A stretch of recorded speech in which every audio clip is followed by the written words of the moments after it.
Munyemerere mbasuhuze babyeyi bagore mugize umuryango mugari wa Eujc, itorero rya Yesu Kristo ku isi. Muri aka kanya ndifuza kugira ngo dufatanye mbafashe kugira ngo tubashe gusubiramo inyigisho z'abagore mu itorero rya Yesu Kristo. Inyigisho z'abagore zitangira ku iriburiro cyangwa se introduction yitwa ubugore.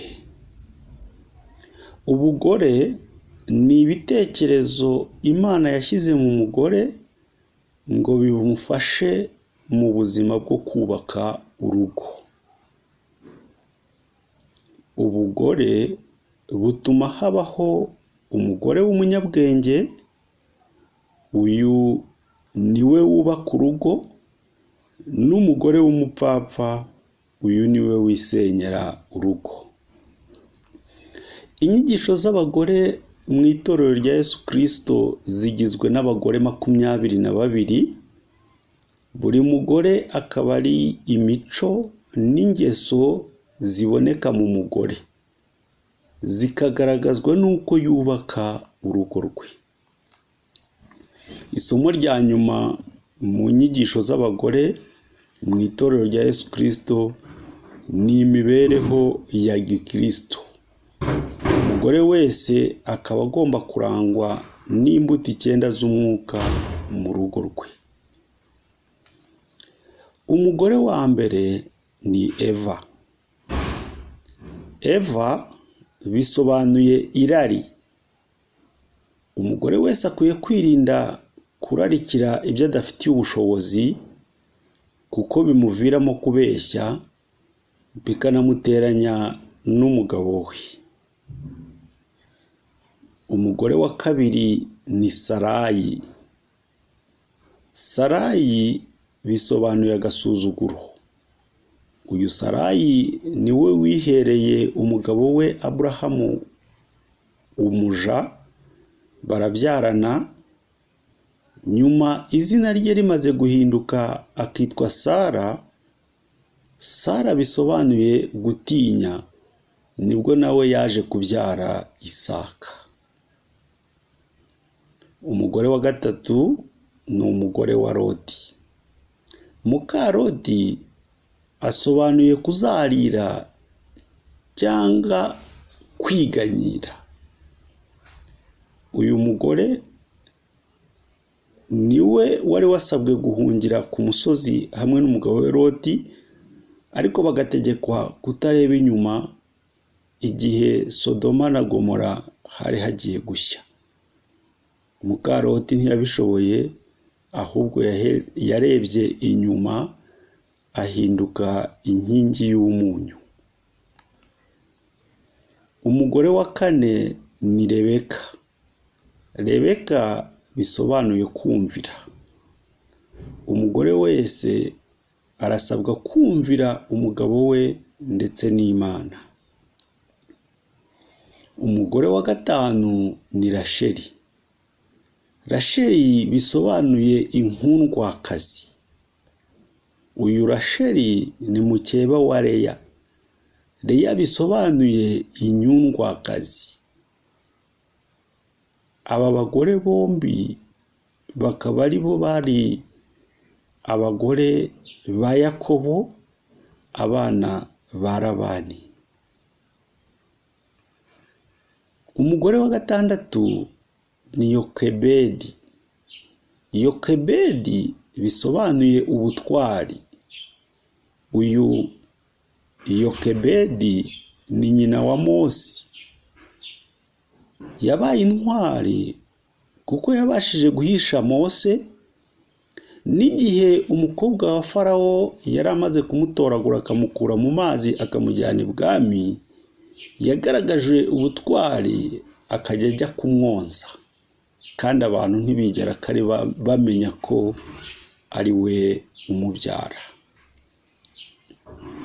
Umugore wa karindwi ni Miriyamu.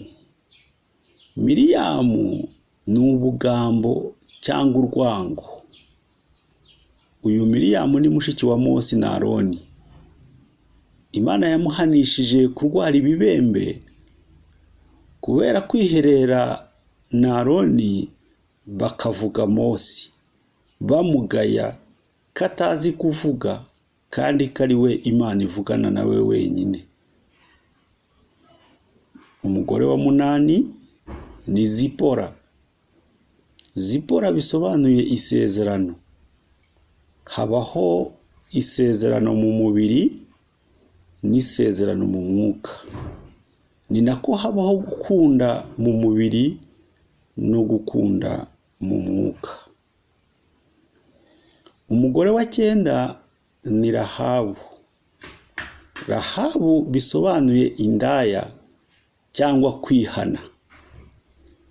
Indaya ni umugore ufite abagabo benshi cyangwa umuntu uyobowe n'imirimo ya kamere cyangwa ibikorwa 15 bya kamere. Umugore wa 10 ni Debora. Debora bisobanuye imbaraga. Izi mbaraga zivugwa ni izo gukora umurimo w'Imana. Umugore wese mu itorero rya Yesu Kristo agomba kugaragaza imbaraga haba mu rugo rwe ndetse no mu murimo w'Imana. Umugore wa 11 ni Derira. Derira ni ukugambana. Uyu Derira niwe mugore wagambaniye Samusoni akamwogosha bigatuma imbaraga zimushiramo, Abafilisitiya bakamufata agapfana nabo. Umugore wa 12 ni Rusi. Rusi bisobanuye uwizera. Uyu Rusi na Opura ni abakazana ba Naomi. Rusi yanze gutererana nyirabukwe Naomi, bimuviramo umugisha wo kurongorwa n'umwami Bowazi. Umugore wa 13 ni Naomi. Naomi bisobanuye umuhate. Uyu Naomi niwe wari nyirabukwe wa Rusi. Yihanganiye ibigeragezo yahuye nabyo byo kubura umugabo n'abana be 2 b'abahungu, asigarana n'abakazana be aribo bari abagore b'abahungu be yasigaranye nabo. Umugore wa 14 ni Hana. Hana bisobanuye indahiro. Uyu Hana niwe nyina wa Samweli. Hana yari ingumba, mukeba we Penina abyara. Hana arira cyane, arira Imana ngo imuhe umwana. Arayirahirira, ashyiraho indahiro ko umwana azabyara Imana izamuha azayikorera. Niko kumuha umwana ari we witwa Samweli, waje kuba n'umuhanuzi, agakorera Imana nk'uko mama we cyangwa Hana yabirahiriye. Umugore wa 15 ni Abisage. Abisage bisobanuye gufasha. Uyu Abisage ni umukobwa mwiza bazaniye umwami Dawudi, akajya mupfumbata kugira ngo asusuruke. Batisheba umwamikazi ntiyigeze amenyana na Abisage. Bivuze ko niba ushaka gufasha mugenzi wawe, utagomba kwita ku magambo bakuvuga cyangwa amagambo wumvana abantu bavuga. Umugore wa 16 ni umupfakazi. Umupfakazi bisobanuye gutanga. Uyu mupfakazi niwe wavugiye Eliya agatsima gake kari gasigaye, urugo rukuzura ibyo kurya. bitwereka ko tugomba gutanga, Imana nayo ikaducira inzira yo gusubiza aho twakuye. Umugore wa 17 ni umugore w'umukire. Uyu mugore w'umukire bisobanuye ihumure. Uyu mugore w'umukire niwe utarabyaraga, kubera kwakira Elisa iwe akamucumbikira byatumye abona umwana. Uwo mwana byageze n'igihe arapfa, Imana iramuzura binyuze kuri Elisa. Umugore wa 18 ni umugabekazi w'Isheba. Umugabekazi w'Isheba bisobanuye gihamya.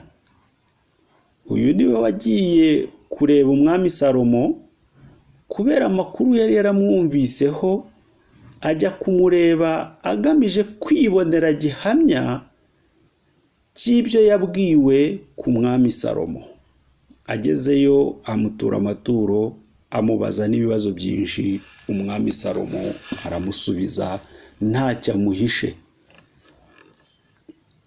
Umugore wa 19 ni Yezebeli. Yezebeli bisobanuye kurengana. Uyu Yezebeli ni umugore wa Ahabu. Ni umugore mubi wishe abahanuzi. Wowe mugore uzaba wica abahanuzi mu gihe urimo gukora ibyaha.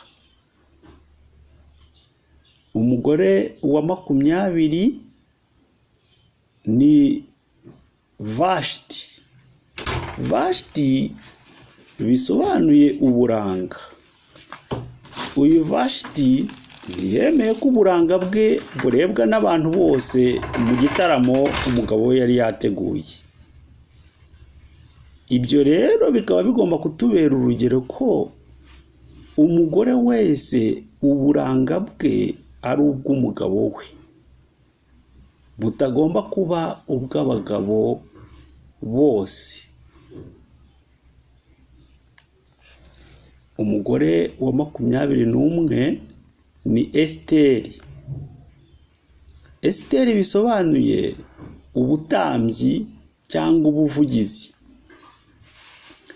Uyu Esiteri yavugiye ubwoko bw'Abayisiraheli ku mwami mu gihe bwari bugiye gutsembwa n'ubugambanyi bwa Moridekayi yari yabagambaniye. Byatumye urwo Moridekayi yari yakatiye Abayisiraheli ari we rubaho amanikwa ku giti. Umugore wa 22 ni umugore wa Yobu. Umugore wa Yobu bisobanuye imbogamizi. Uyu mugore wa Yobu niwe wagiraga inama umugabo we Yobu mu gihe yari yaragezweho n'ibyago byinshi. Aho kumwihanganisha, yamugiraga inama yo kwihakana Imana hanyuma agapfa. Yobu yarakomeye, akomera ku Mana ye kugeza asubijwe ibye byose yari yarabuze. Abo ni bo bagore 22 n'ubusobanuro bwabo. Isomo rya nyuma rero mu nyigisho z'abagore ni imibereho ya Gikristo. Umugore wigishijwe inyigisho z'abagore agomba kongera kubaho imibereho ya Gikristo. Kubaho imibereho ya Gikristo ni ukurangwa n'imbuto 9 z'umwuka muri wowe no mu bikorwa byawe, mu rugo rwawe no mu itorero. Imbuto ya mbere ni urukundo. Umugore agomba kurangwa no gukunda abantu bose, ariko agakunda ahereye ku mugabo we. Imbuto ya kabiri ni ibyishimo. Umugore agomba guhorana ibyishimo niyo yaba ntacyo afite, niyo yaba atabayeho neza, ntibikamubuze ibyishimo. Uko ubayeho niko Imana ibyifuza. Ibyo udafite uyu munsi, ejo uzabibona kubera Imana. Imbuto ya gatatu ni amahoro n'umutekano. Umugore agomba kuzana amahoro mu rugo. Niyo waba warariye indagara cyangwa dodo, ntukabura amahoro cyangwa ngo uyabuze umugabo wawe. Imbuto ya kane ni kwihangana. Umugore agomba kwihanganira umugabo we muri byose. Nta kintu na kimwe akwiye kubona ko kidakwiye cyangwa kidasanzwe, cyangwa se akumva ko atakihanganira mu mibereho ye n'umugabo we mu rugo. Imbuto ya gatanu, kugira neza. Umugore agomba kubabarira umugabo we ibyo yaguhemukira byose. Urasabwa cyangwa se ukwiye kumubabarira. Imbuto ya gatandatu ni ingeso nziza. Umugore agomba kwita ku mugabo we, akamubona nk'uw'ingenzi kurusha abandi bose, kandi akamushyira imbere muri byose, abandi bakaza inyuma. Imbuto ya karindwi ni ugukiranuka.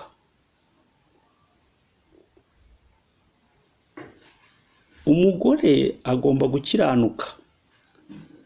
Gukiranuka kwe kwa mbere ni ukumvira umugabo we, hagakurikiraho kumvira Imana, ibindi byose bikaza nyuma. Imbuto ya munani ni ukugwa neza.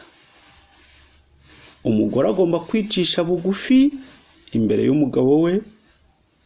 Niyo haba hari ikitagenda neza, umugabo wawe agomba kubahwa, ugaca bugufi,